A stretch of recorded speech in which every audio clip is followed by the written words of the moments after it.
Hi, I'm Lindsay Smith, creator of foodmoodgirl.com, and today I'm going to show you how to make peanut butter oatmeal bars in a jelly roll pan. In order to make this recipe, you'll need the following ingredients: 3 cups of quick oats, a half a cup of unsalted chopped peanuts, 3/4 a cup of melted peanut butter, and a half a cup of honey. The first step to this recipe is to combine the dry ingredients and then slowly add our liquid ingredients. And then we're going to mix until the mixture is evenly spread.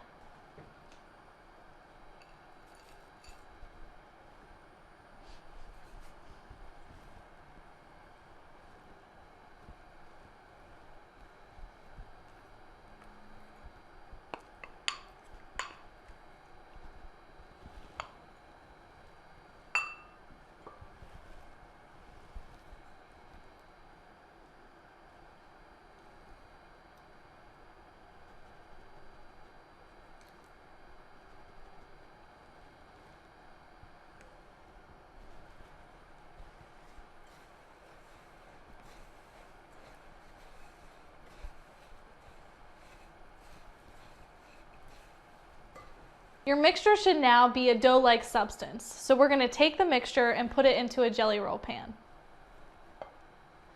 Now we're going to take the mixture and place it in the jelly roll pan. Once your mixture is in the jelly roll pan, you're just going to spread it evenly. Once you finish spreading your granola bars onto the jelly roll pan, we're going to go ahead and put it in the refrigerator for 60 minutes.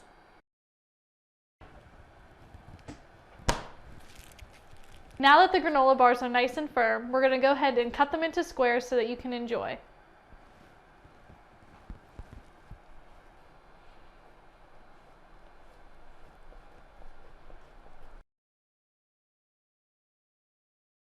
I'm Lindsay Smith, creator of foodmoodgirl.com, and that's how to make peanut butter oatmeal bars in a jelly roll pan.